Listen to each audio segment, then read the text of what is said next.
Hey, it's Jeremy from OpticHouse.com. So, I've been talking a lot about lighting in the drawing videos for this particular issue of Morning Star and over the past, few months.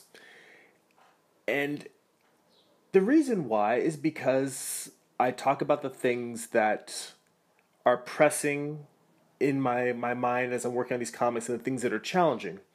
And the things that are challenging for me personally. And one of the things that I've been pushing myself to do more and more in each issue is to do as much of the lighting as possible in the ink stage. The reason why that becomes a little bit of a sticky subject in terms of how to handle it is because I've started adding gray tones to each issue instead of it being solely black and white ink lines, ink work. The difference now is that I have the option of doing a clean line style where the whole thing is drawn with just the outlines of the characters and not spotting any blacks at all. And in theory, I could do all of the shadows and all of the tone simply in Photoshop. I could do that to work out all of my values, all my ranges. Doing it that way would give me a lot more flexibility and a lot more choice.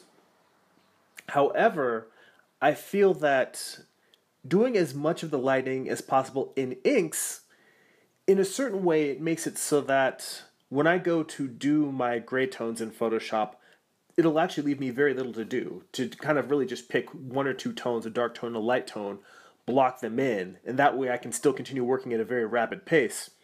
And the other reason for that is purely just a matter of trying to push my illustrative skill. One of the artists that I've been looking at since I've been working on Morningstar a lot, and I've mentioned him in a few other videos, is a British illustrator named Jim Holdaway. He was an illustrator for a long-running British comic strip called Modesty Blaze. It was sort of a spy thriller, basically sort of like a female James Bond with a lot more of a crime element than espionage element. But Jim Holdaway.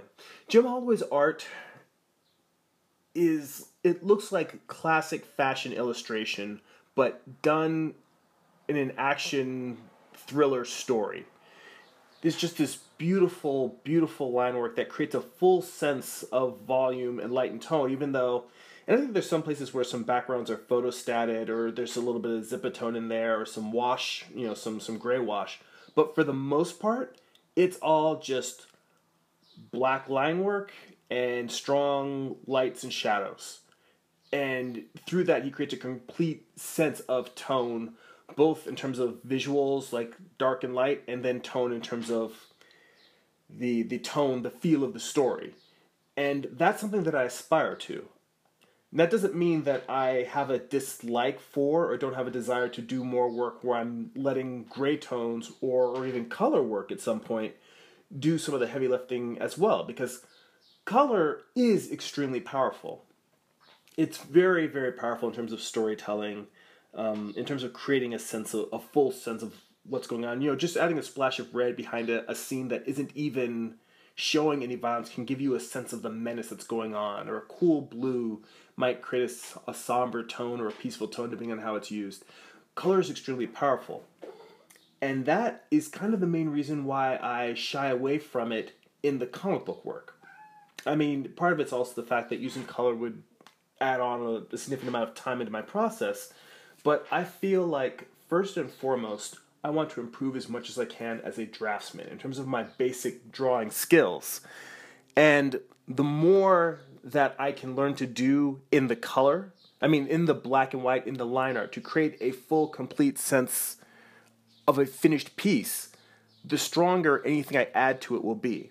If I can do a pencil drawing and have that thing just with graphite and erased lines feel like a finished piece, then anything I do to it, if I ink it, if I add Photoshop onto it, or I paint on top of it with watercolor or acrylics, anything that I add on top of that is only going to be built on top of a strong base. Whereas if the drawing itself underneath is not strong, then the other things I add on top may help it, but it's more like you're trying to save or rescue a piece than you are working from a place of strength. And my greatest goal for all the artwork I make is to be working from a place of strength, to make something that feels solid at the very base level of it, no matter how I end up rendering it out. That's it for now. Check out my website, optichouse.com. If you enjoy these videos, please share them. Also, sign up for my weekly newsletter to get a free digital download and see what else I'm working on. Go be creative.